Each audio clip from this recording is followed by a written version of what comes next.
The MLB Gambling Podcast on the Sports Game Podcast Network is brought to you by Underdog Fantasy. Get up to $1,000 deposit match with Underdog Fantasy with the promo code MLBSGPN. And welcome, everybody, to the MLB Gambling Podcast here on the Sports Game Podcast Network. It is currently Wednesday morning, July 2nd, around 10 a.m. Eastern Time. I'm Roast Up with Scott Reichel, joined by Adam Roseberg. Together, we're going to break down the props that we have for the Wednesday card. Adam, I like your new background. How's it going? My Circa hotel room.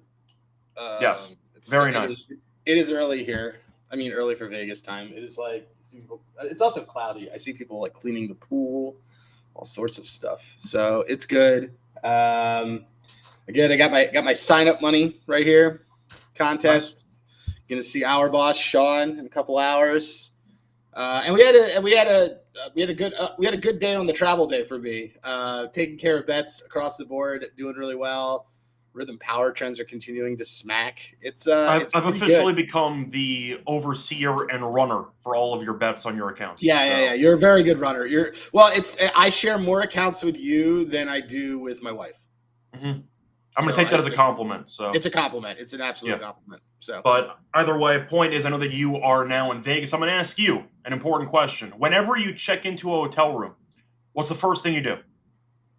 Are you an unpack guy? Are you a shower guy? Are you? I'm going to jump on the bed real quick. What kind of guy? I'm an unpack guy. I'm an unpack guy, and then I'm a stock the fridge guy.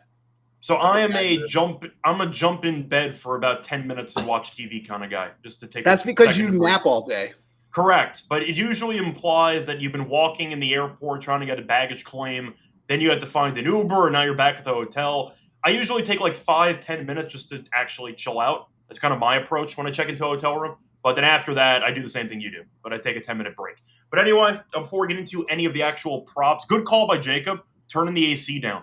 Hell of an answer. That's a really good anscer for the. That's a great call. That's a power call. That's a really good answer. That's a really good call. That's a Jacob. You're gonna get a personalized cameo from Scott and I. Yeah, you get a round of applause for me in addition to that. But yes, that's the right answer too.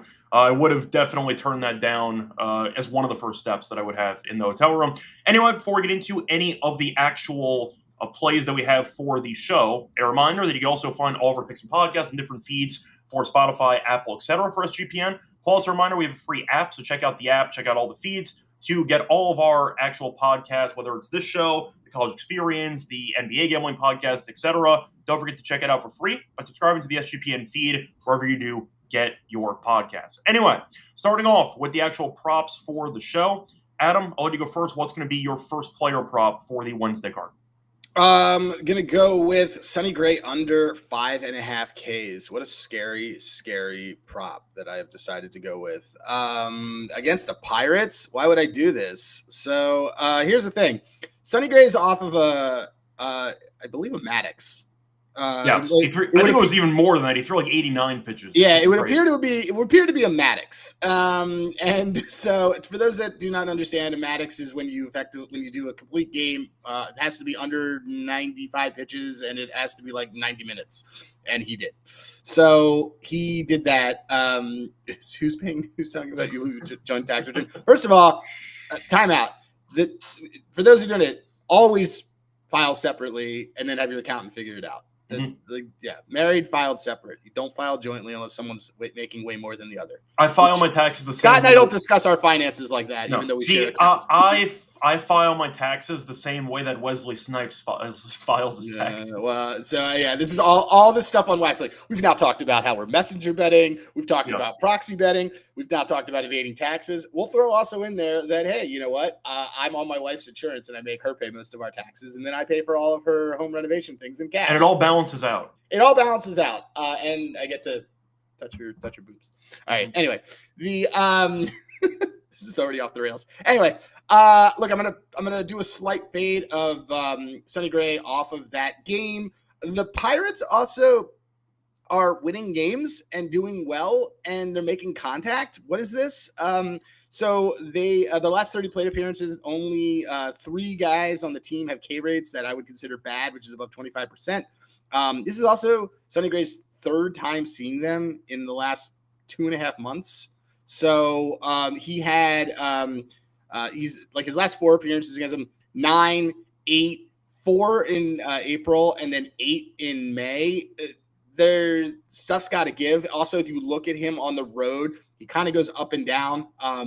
And when he went against Pittsburgh on the road, he which he's doing today, he only had 4. So a lot of these guys have seen him before. I actually like the Pirates to win today, but give me Sonny Gray at plus money under 5.5 Ks for this one. Yeah. I mean, you mentioned Pittsburgh's recent numbers. I feel like people remember them being a team that strikes out a ton, but recently they've kind of chilled out on that area, so it might be a good spot.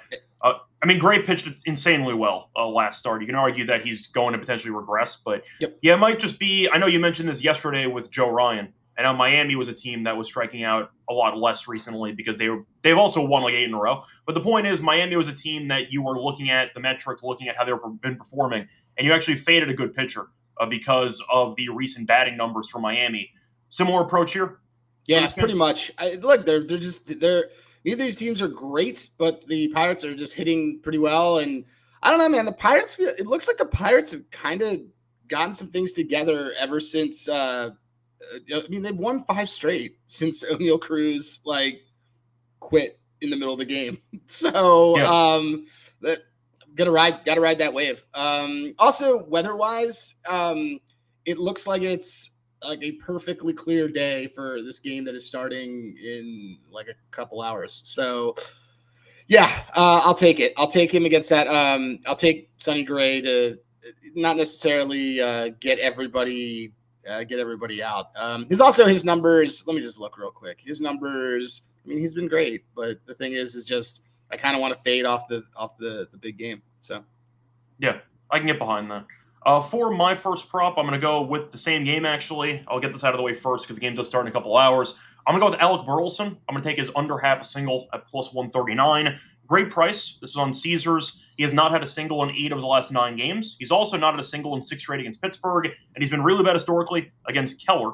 He has 4 hits and 18 plate appearances against Keller with only 2 singles. So I do think taking a guy who has not really hit many singles recently to once again not hit one at plus 139, and he's really bad in the head-to-head against the starting pitcher, I think there's value on it for me. Give me Burleson to not record a single at plus 139. Mainly the price, but also looking at the power trends for them. They did like the under 1.5 bases.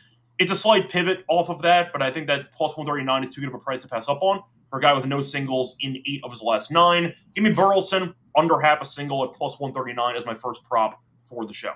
So gonna go with a bit of a niche angle, but I like the price. So there we go. Any thoughts? You want to move on to your second prop? No, I dig it. You mentioned it again, but for the folks, I mean, we talk about different stuff on this, but Rhythm subscription is worth it just for the power trends, man. Nope. Like I can't like, and these aren't crazy things. They're just like, look, this is happening. We've been parlaying them, and just it's been nuts. Also, Jacob Wilson, Power Trends King. He is just constantly catching for us. I saw he got scratched yesterday, though, so I actually don't know if he's going to play today, but we'll see what happens. But I feel like, once again, power trends have been very solid to us, so we're going to keep riding those. But I do like Burleson to not get a single in this outing. Anyway, what's going to be your second prop for the Wednesday card? My second one, I'm going to go with the Phillies are playing a doubleheader today. I'm going to go with fading a guy who used to be on their team. I'm going to go with Nick Pivetta over 2.5 earned runs at minus 109. It's humid in Philly. It's not necessarily sunny, but it's humid. And Phillies have gone over this again. The Phillies are hitting again, and Phillies are hitting at home. Harper coming back helps. Yeah, over this again, and he's got it great. He's got nasty history against Pivetta. A lot of this team has hit Pivetta pretty well. It's they've gone over this 4 of their last 6 right-handed starters they faced. Pivetta gave up 4 to them in June. They got a doubleheader. I also suspect that it feels like the night game's the Cease Sanchez game, which I feel like is going to be more of the pitcher duel kind of thing, or like it might be some. I get a sense that there's going to be runs in this early game. So give me Pivetta giving this up again. Like I said, when he faced it before, he already gave it up. He has been good. He's been slightly worse on the road. As I look at his last 3 road starts, his expected ERA 3.95. He doesn't get really good wins. Oh, his first pitch strike in his last 3 road starts 59%, which is not good. So he's going from behind the count, and his last 3 road starts, barrel rate's 12%, home run per 9 is 1.49, fly ball rates are high, slugging is 462. These are all things that you don't want when you're playing Philadelphia. So give me Pivetta over 2.5 earned runs. Yeah, Pavetta's been a guy that I know that I was never really a fan of, but I'll point out he has been quite good this year. But in general, it does seem like a bad environment for him. Philly's been good. Harper came back. We know Pivetta used to pitch for this team. Not many good memories in this ballpark for him. So we'll see if he struggles again against Philly this time around on Wednesday. Before we get into my second prop for the show, reminder they're brought to you by our sponsor, which is Circa Million and Circa Survivor, because if you think you know ball, you can prove it with a chance to enter the Circa football contest with $21 million in guaranteed prizes. No rake. The entries go above the guarantee. All extra money will stay in the prize pool. Circa Million, you pick 5 teams ATS each week, or go for the Ultimate Sweat Circa Survivor, or go for the Circa Grandissimo, a $100,000 entry for Survivor. Must register in person at Circa Sportsbook in Nevada. Great excuse to go to Vegas, by the way. That's what I'm doing right now. That's what he's doing right now. So there you go. You can sign up in Nevada, play from anywhere with the help of SGPN's official proxy. Go to footballcontest.com and use the code SGP to get $50 off your proxy fees. We're also brought to you by MyBookie, because they're available at a ton of locations. Whose bookie? MyBookie. MyBookie's we'll all be bookies soon. Yes, definitely true. But that's the place to bet on every sport. They have the baseball cards, WNBA, golf, and of course football futures. Also use it for crypto because they have easy deposits, fast payouts. When you sign up though for an account, use the code SGPN to get a 1 or 10,000 match up to 1K. Terms and conditions. MyBookie, the G promo code SGPN.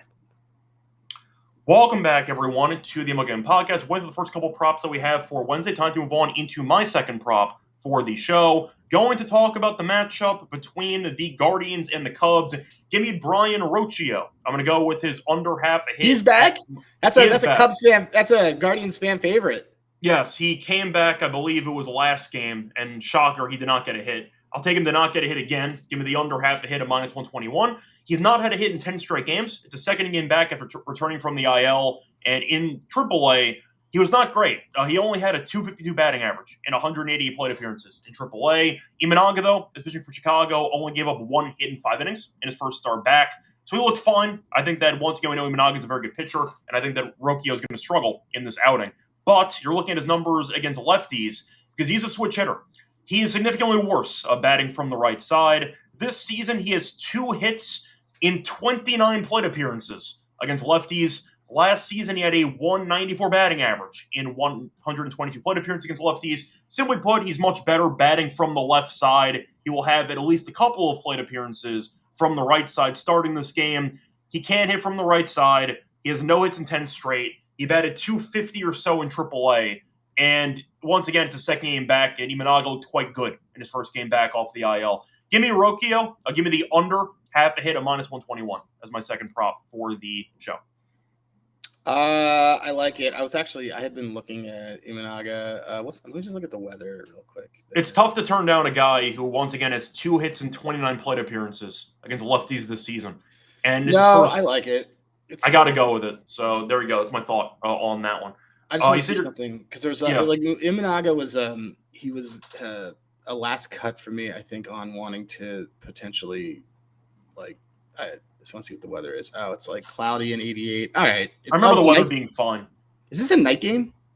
Yes, I believe it is a night game. Okay, it's one of the few night games. It's so weird being in Vegas, waking up and there's like a game in like an hour. I don't. Well, yeah, your night games though are like 4 or 5 o'clock. So. Yeah.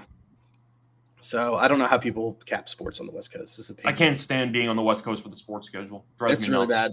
Yep, it's really bad. I see Jason kind of jumping in with something I was thinking about actually. Well, let me just look because people are now getting a bonus play. Might get a bonus play from me on Imanaga. Well, I don't know, man. Actually, I don't know if I can agree. I think I might want Imanaga. This might be a massive Imanaga shove spot, dude. Could be. Yeah, man. His swinging rate is like really good. So let me just see that as I'm doing this. I don't know why people are doing that. Anyway, yeah. I like it. I'm a fan. I just want to look at one other thing that he has going on here. How long? Boyd went pretty deep yesterday. Boyd's our guy. Yeah, I think Boyd went what? He goes 6. Yeah. I mean, Imanaga is priced at shove. Just that everybody is extremely clear here. Let me just see. Oh, it makes sense because conceptually, the bottom of Cleveland's order is just a bunch of guys who can't hit. They're also terrible against lefties. Yeah. They're arguably one of the worst teams in the league against lefties. Let me just see something because I think I'm adding a bonus play as we talk. Oh yeah. This is a yes. All right, we're gonna bonus play, guys. Which I need you to go into my. I'll do that after the show. Yeah, do it after the show. But yeah, Imanaga 6K is plus 162. Okay, so that's a bonus play. You're getting a bonus play. Okay. This is anyway. Sorry, keep going. But this is no. I was going to say it's time for your fourth play technically because that was your third play. So, what do you like as your other official prop for the show? Clay Holmes under 4.5 Ks minus 112. He stinks. That one I did bet for you already. Yeah, you did. He stinks, and Milwaukee. He's going to walk the farm, and Milwaukee's way too patient at the plate for this.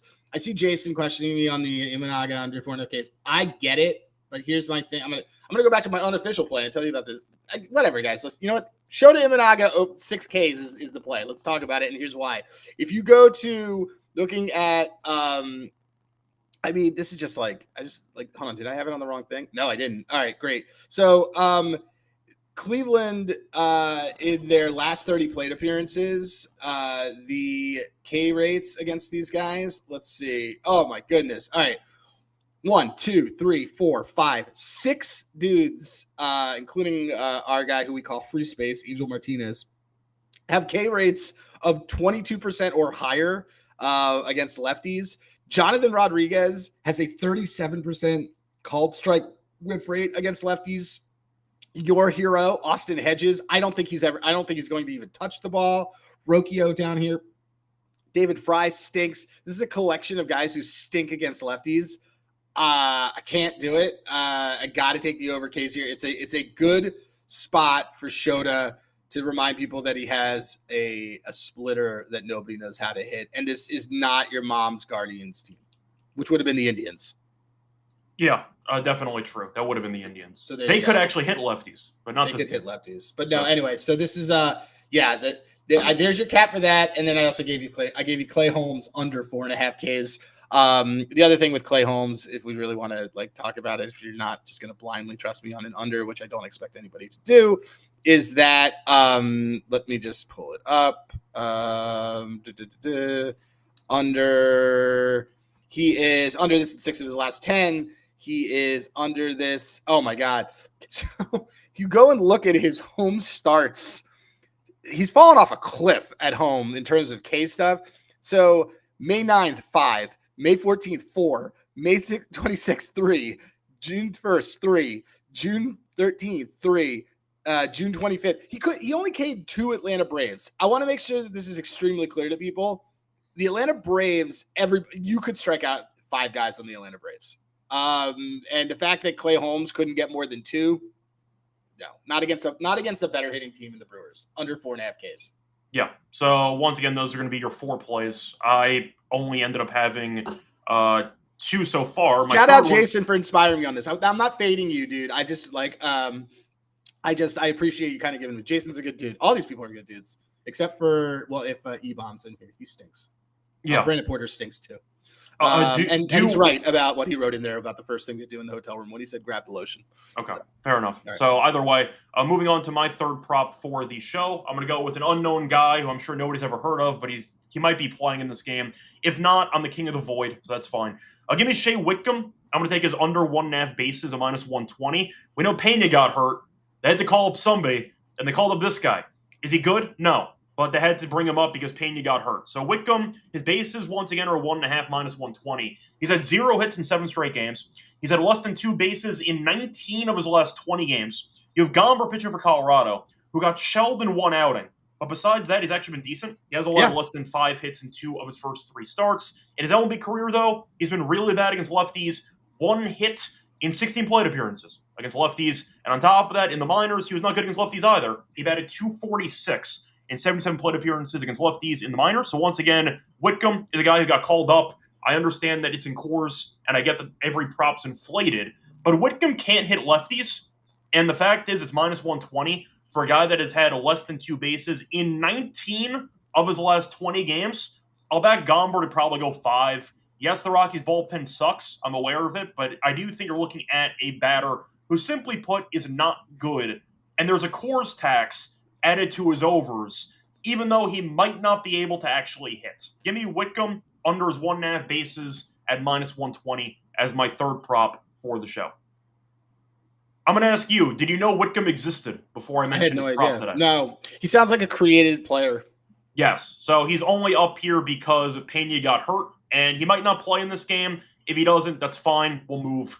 But I do like getting a 1.5 basis prop, inflated or not, of course, with a guy that so far in his career has barely ever gone over this number. So there you go. That's my third prop for the show. Time to move on into your other props, the miscellaneous not player props. Do you want to talk about your DPs for the day? Yeah, I would love to. And if you guys looked at Fangraphs today, there's a really nice article about how Junior Caminero loves DPs. Let me just see. I think wow. All right. I see 2 today I really like, and they're both plus money. So I guess we're just going to trust it. I like the Houston Astros to turn a DP at plus 120. Hunter Brown is very good at this. The Colorado Rockies, as we just noted, stink. So we're going to take that. And then I think we're going to have to just go run back. We're going to run back Tampa Bay, right? Like the Rays are they're a double play machine. They do it right? every single game. And it's why Tampa wins games, because they're fundamentally sound. They field well. They can do a lot of things that seem basic, but it seems difficult for other teams. Tampa turns double play in almost every game. It's insane. Just actually reminded me of actually forget that Astros one, because I totally just realized that Payne is not there, so that impacts their infield. Good, you just realized this. So actually we're off Houston Astros DPs until Pena comes back, because it's a change to their interline. Let's just go with Tampa. I think it's plus 115. That's just a great price. They were plus 105 yesterday. Speaking of Houston, though, I do see a question from her. Yeah. He's wondering why should he not be hammering the Hunter Brown under-earned runs. I know the Coors, you could argue, is going to be inflating some props. I actually looked at the strikeouts for Brown. I ended up not taking it, but I thought about it. So I was really close. I got to be honest. I was really close to taking his under outs. And the reason why being, all of us, we all use handy graphs here. And on handy graphs, his last 3 road starts, his FIP is pretty high. His first pitch strikes is 57.8. So that's really low. You could do, I can't fault what he's asking about the under 2. The under runs weird stuff could happen, because also he goes distance. That's the problem. He might go distance. That's why I was like, oh, is this worth it at plus 130? I don't know if I can totally get there on it. I think, and as I'm looking at his other road metrics, his barrel rate's not good. A lot of his road stuff is really not good, especially lately. So I would stay away from things that involve him limiting runs. And, he's not necessarily a fade today, but it may not be. He's also he's also off a monster game against the Phillies, right? He's off. Every start he has a monster game. Yes, he killed Philly last time. He's also they won 2-0 or 2-1 because Sanchez pitched well, but not well enough. Let me see. He's off. He's off 96. He's off a 96 pitch gem, and he's now he's gone under his outs in 3 straight road starts. It's not necessarily cause for alarm, but I noticed it. And this Rockies team is also just everybody's kind of seen him. So I don't know if I like the under earned runs as much. Also, another reason why that threw me off of not wanting to go is that Brandon Walters tomorrow. Brandon Walters might be a sneaky spot for just a K ladder, because it's going to be 3.5 because nobody's heard of him, and he's lefty against the Rockies. Yeah, so you don't really need an excuse to fade Colorado, but it's fun. It's fun to add extra excuses. I agree. I see somebody else. I see Dustin Johnson. It's probably not even Dustin is his first name, but Mitch Keller over 17.5 pitching outs. Possibly. I don't know. Keller's been so good at home lately. Keller's been really good lately. And he's been really good at home. Let me look. I think against the Mets last start, he was fine. I don't think he was amazing, but he was okay. Oh yeah, you're right. But they won that game. They won because they torched Peterson. They scored 9 runs. Keller's outs are 17.5. So I don't know if that's the one to do it. Like I like his. I thought about backing him early, maybe for like a team total, like under for. I like his under. I like his under earned runs a lot more. Like it's under 2.5. I was gonna say, do you see a world though where he ends up going 6+ unless he pitches well? Because I don't know if I actually do. I don't either. So I think I'd rather go with the earned run. I would rather go the under earned run. Keller, I'd rather go. In fact, we may end up playing this. I like Keller. I like Keller under 2.5 earned runs at -120. Yeah. Once again, I feel like Keller, he could go over that number, but I do think Keller's a guy who can sometimes nibble and his pitch count gets a bit high pretty quickly. I do think there's an opportunity for the Cardinals to work some counts. Maybe you end up seeing him battle an inning or two. Suddenly, he's 5 innings through at 90 pitches, and you're basically dead, even if he pitches well. So I actually don't mind the under-earned runs instead for that day game on Wednesday. Anyway, anything else you want to add for miscellaneous props, or should we just move on into the best bets? We all agreed. We agreed we're going with the Rays for the DP. Okay, there we go. So once again, Rays for the DP. Before we get into the actual picks for our best bets, a reminder they're brought to you by Fantasy, because you can do their Best Ball Mania happening all summer long. Giving away $15 million in prizes, including $2 million for first place. No waiver wire, no arguments about trades. Best Ball is the best way to play fantasy football. We're also a great platform for Pick'em. Might have some extra value depending on how some bills pass in the Senate. But anyway, I digress. Point is, you can always sign up with the code MLB SGPN to get a special pick and first time offer up to $1K in bonus cash. I've got the promo code MLB SGPN. We're also brought to you by Rhythm, because you've heard about Rhythm before. Just dropped a game-changing feature called Power Trends. And detect the patterns, Rhythm's models, because only one of a high ROI. And a reminder, you can always use Power Trends, which are updated every day, exclusive to Rhythm. You know, Taos and Noise is great overall picks. Adam, any Power Trends you want to share with the class? Let me just see. I remember a couple trends from this morning, but I don't know if any of them moved, because sometimes it takes them off the board. So yesterday it really liked Colt Keith for this Tigers-Nats game, which I do like too. But and then Marcelo Meyer under. I don't think you can actually bet those ones because the game was suspended, is going to start again. So that was kind of a tricky thing also for the props today. Thanks for bringing that up. Besides the Power Trends, I wanted to avoid doubleheaders because you never know when they're going to do the old switcheroo with starting pitchers. So I don't want to bother. So no, there's one here that I do like. And it's scary, but it's kind of a system play for me. Sonny Gray pitching hits allowed at -155. No, that was a pitcher's trend that was mentioned this morning. Was it really? Yeah. Oh yeah. So then that fits with what we thought anyway. Good for that. I like this. So Mauricio Dubon had a monster game yesterday, right? We were just talking. He had 2 hits. Didn't he have a home run? No. Okay. Well, no. Caratini had a home run. And Caratini had a home run. Let me just see something. Caratini had a great game. Dubon had a single in the 9th inning to kill one of our plays, but he ended up with 2. Yeah, you know what? Dubon, but this is we're taking this. This is Power Trend is on Dubon under 1.5 total bases. So that was his first time that he had gone. So I'm looking at the chart right now. He has 3 total bases in his last 1, 2, 3, 4, 5, 6 games, and 3 of them are in the last 2 games. 2 of them were last night. 7 out of his last 10 games, he's gone under this. So when you think like, where's Rhythm getting this? Rhythm's just smart about this and just looking at stuff that you and I would have looked at anyway, but is just like, no, trust me. It's also plus EV if anybody cares about that stuff. I care about that stuff. So -120 looks like on DraftKings. Mauricio Dubon fading him, and then we're looking at him against let's look at him against lefty pitchers. He hasn't had a hit against a lefty in 3 games. And to be honest, that could be why maybe props were listed on Whitcomb.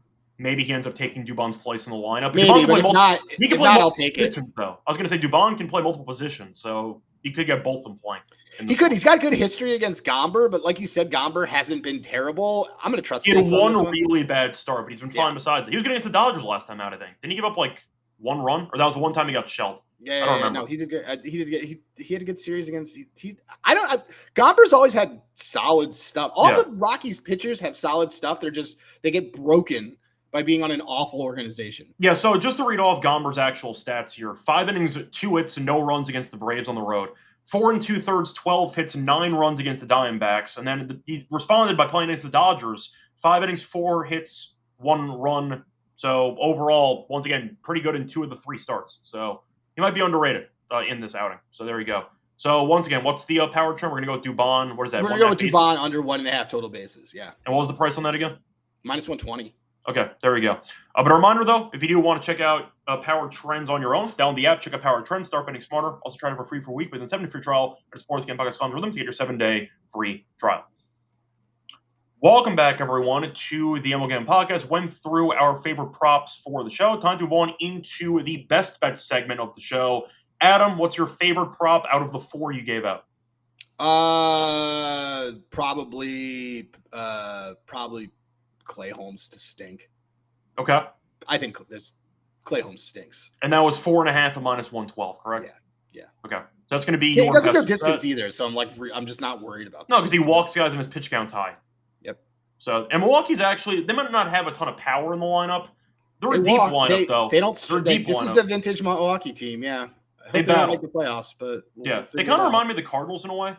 Yeah. Maybe not. The Cardinals have a bit more power, I guess, but it's a similar idea. Just keep the line moving, generate good at bats, and go from there. So yeah, I think they're going to work some counts in this matchup as well, and I don't mind Holmes' struggle for the hits allowed.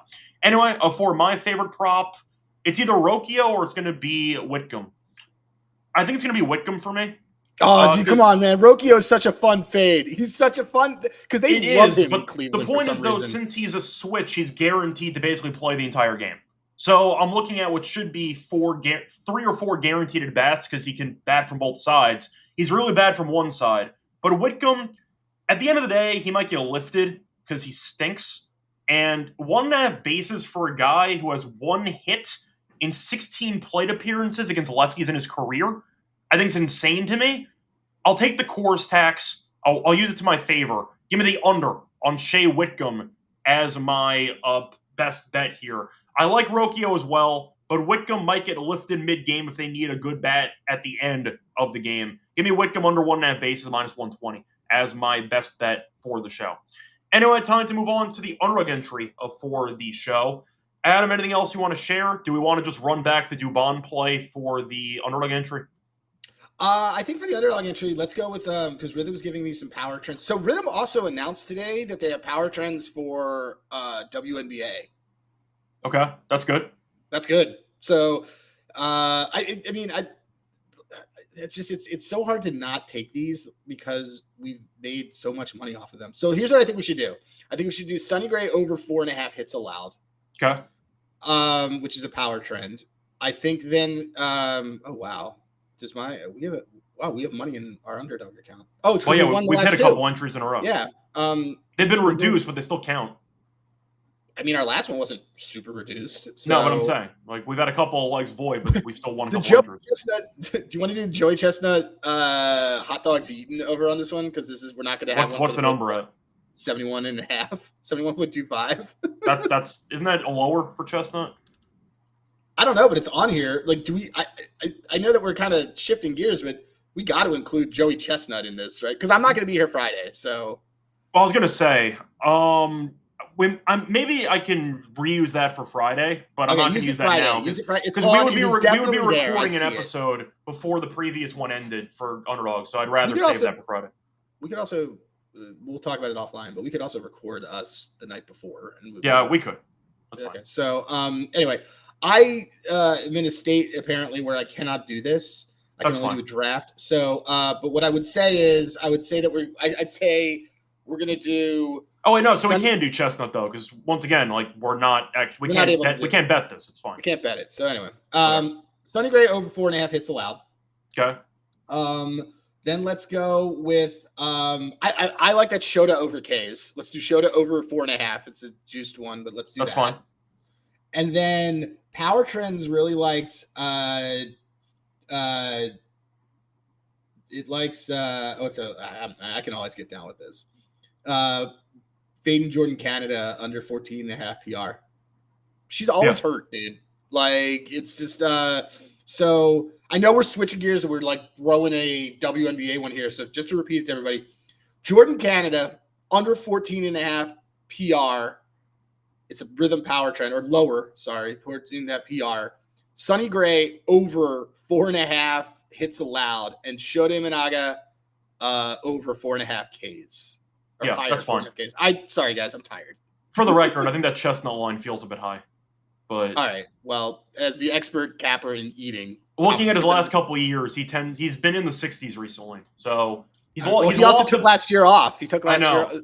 So he's lost a bit on his fastball, though. He's down from like 98 to 94. So he's like the Max Scherzer. He's the Max Scherzer of competitive eating. Pretty much. He's still shoving. He's just not literally and figuratively shoving. But the point is, he's not, I'd say, chugging down as many as he used to. So something to keep in mind. All right. So let me repeat it again for like the clarity. Jordan Canada, lower 14.5 PR, rhythm power trend. Shota Imanaga, higher 4.5 Ks. Okay. Sonny Gray, higher 4.5 hits allowed, also a rhythm power trend. We are riding with rhythm because rhythm power trends have been really hot. Okay. Anything else that you want to add? No, I'm just a big fan of that helping fund this trip. Okay, there you go. So anyway, that is going to wrap it up for the show. We're back once again on. So you want to do Thursday night? Yeah, maybe. I get home. We'll see. There are a lot of day games though for July 4th. We actually probably could do an episode Thursday night if we want. Yeah, we could do it late because I'll be up late because I get home at 8. You have a 3-hour time difference anyway. I'm gonna try to with my wife, and then okay, that's fine. She inevitably rejects me. I'm just. I wasn't sure if you were still going to be in Vegas or not. So that's fine. Okay, cool. So keep an eye out for the show though. A lot of day games, so we might do an episode Thursday night instead of Friday. So keep an eye out for that. Yeah, basically it would be late. It would be like a 10 p.m. show, which I think you and I could get into. That's fine. Anyway, point is until next time. Find me on Twitter radio. Find him on Twitter @HeRosenberg. And until next time, good luck to all of you and all of your